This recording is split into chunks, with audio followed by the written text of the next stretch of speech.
और बात करते हैं अंतरिक्ष में फंसी हुई अंतरिक्ष यात्री सुनीता विलियम्स की। भारतीय मूल की अमेरिकी अंतरिक्ष यात्री सुनीता विलियम्स और उनके साथी बुच विलमोर की इंटरनेशनल स्पेस स्टेशन से पृथ्वी पर वापसी उनकी जल्द होने वाली है। अमेरिकी अंतरिक्ष एजेंसी नासा ने आधिकारिक तौर पर पुष्टि कर दी है कि सुनीता विलियम्स और बुच विलमोर मार्च 2025 के आखिर में पृथ्वी पर लौट आएंगे। रिपोर्ट्स के मुताबिक पहले उनकी वापसी जल्दी होने वाली थी, लेकिन मिशन को फिर से लॉन्च करने में कुछ तकनीकी समस्याओं की वजह से देरी हुई। क्रू 10 मिशन को 12 मार्च 2025 को लॉन्च किया जाना है। इस नए क्रू में नासा के 4 अंतरिक्ष यात्री शामिल हैं, लेकिन सबसे बड़ी चिंता सुनीता विलियम्स के स्वास्थ्य को लेकर है। कुछ रिपोर्ट्स कहती हैं कि धरती पर लौटते ही सुनीता विलियम्स चल फिर नहीं पाएंगी। काफी महीनों से अंतरिक्ष पर रहने की वजह से धरती पर लौटते ही उन्हें समस्याएं घेर लेंगी।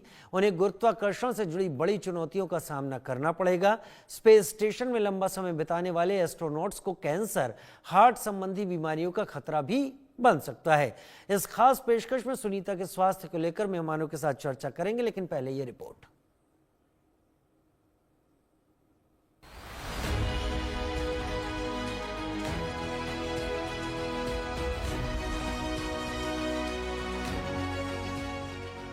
8 दिनों के लिए अंतरिक्ष गई सुनीता विलियम्स 8 महीनों से इंटरनेशनल स्पेस स्टेशन में फंसी है।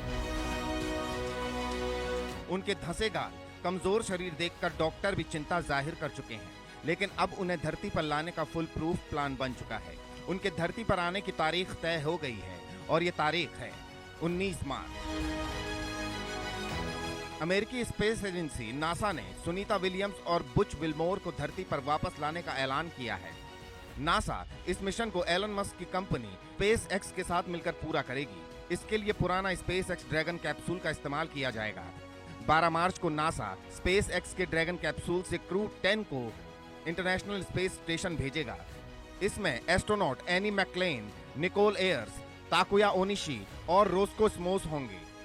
फिर इसी कैप्सूल से सुनीता विलियम्स और बुच विलमोर को धरती पर लाया जाएगा। 5 जून 2024 को सुनीता स्टार लाइनर नाम के स्पेसक्राफ्ट में सवार होकर स्पेस मिशन पर गई थी। उनके साथ गए बुच विलमोर इस मिशन के कमांडर थे। दोनों को आईएसएस में 8 दिन रुकने के बाद धरती पर आना था, लेकिन स्पेसक्राफ्ट में तकनीकी दिक्कतों के कारण सुनीता वहां फंस गई। हालांकि अब 8 महीने बाद उन्हें धरती पर लाने की तैयारी पूरी हो चुकी है, लेकिन धरती पर आने के बाद भी सुनीता विलियम्स को कई चुनौतियों का सामना करना पड़ेगा, क्योंकि जब कोई एस्ट्रोनॉट धरती पर लौटता है तो उसकी बॉडी में कई तरह के बदलाव होते हैं। लंबे समय तक अंतरिक्ष में रहने की वजह से मस्कुलर वीकनेस यानी मांसपेशियां कमजोर होने लगती हैं। वहीं हर महीने हड्डियों का घनत्व 1% कम हो जाता है। इससे खास तौर पर पैर, पीठ और गर्दन की मांसपेशियों पर इसका ज्यादा असर पड़ता है। इस वजह से एस्ट्रोनॉट को धरती पर वापसी के लंबे समय तक चलने फिरने में परेशानी होती है। धरती पर लौटने के बाद एस्ट्रोनॉट के लिए सबसे बड़ा चैलेंज शारीरिक और मानसिक तौर पर नॉर्मल जीवन में आना होता है। जब अंतरिक्ष यात्री धरती पर लौटते हैं तो कुछ दिनों तक उन्हें खड़ा होने, संतुलन बनाने और शरीर के विभिन्न अंगों जैसे कि आंखें, हाथ, पैर के बीच कोऑर्डिनेशन बनाए रखने में समस्या आती है। आमतौर पर किसी भी एस्ट्रोनॉट को नॉर्मलाइज्ड होने में 45 दिन से लेकर कुछ महीने या कभी-कभी 1 साल तक का समय लग जाता है। ये इस बात पर निर्भर करता है कि वे कितने समय तक अंतरिक्ष में रहे। Bureau report, India news. मेरे साथ 2 खास मेहमान जुड़ रहे हैं। पीके घोष स्पेस साइंटिस्ट मेरे साथ जुड़ रहे हैं और वीएन झा साहब मेरे साथ वैज्ञानिक के तौर पर जुड़ रहे हैं। आप दोनों का बहुत स्वागत है। पीके घोष, सबसे पहले मैं आपका रुख करते हुए, कितना आसान या कितना मुश्किल होता है स्पेस से वापस ला पाना एक ऐसे एस्ट्रोनॉट को जिसे भेजा तो 8 दिन के लिए गया हो और जो 8 महीने का वक्त गुजार चुका हो? देखिए, ये एक अजीब समस्या और बहुत ही जटिल समस्या था। एक के बाद एक कठिनाई आती रही।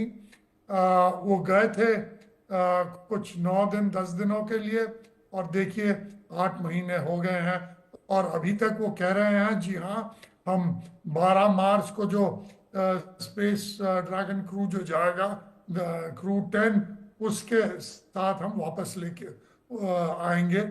गए तो वो बोइंग के स्टार लाइनर में और फिर वापस आ रहे हैं स्पेस एक्स के जहाज में।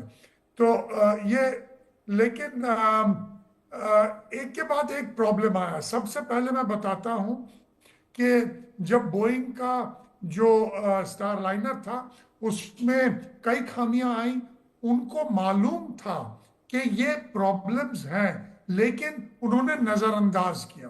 वहां पर 28 बूस्टर्स थे, आरसीएस थे, जो उनमें से 5 खराब हो गए और फिर 4 को ठीक कर दिया, एक वो ठीक नहीं कर पाए, फिर हीलियम लीक्स हुई और ऐसे कई प्रॉब्लम्स हुई।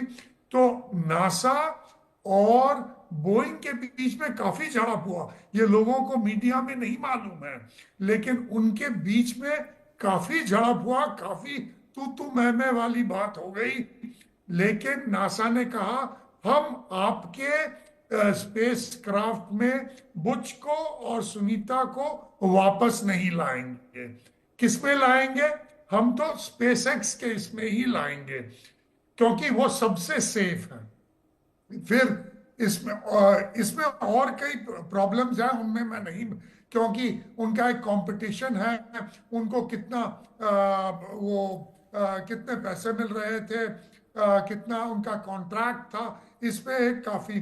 फिर बाद में वो देख रहे थे कि वैसे तो इंटरनेशनल स्पेस स्टेशन अच्छी तरह स्टॉक्ड है, लेकिन ये 2 बेचारे फंस गए वहां पर, और फिर दिन महीने में बदल गई और ये 8 महीने में ये प्रॉब्लम। ये नहीं कि वहां पर स्पेसक्राफ्ट नहीं जा रहे थे, सप्लाई स्पेसक्राफ्ट वहां पर जा रहे थे, लेकिन उनको ले आने का प्रॉब्लम हो रहा था। प्रेसिडेंट ट्रंप ने खुद इलॉन मस्क को कहा, इलॉन मस्क का ही है स्पेसएक्स, कि आप इसमें किसी तरह इन दोनों को वापस लेके आइए। लेकिन देखिए, फिर क्रू 9 गया,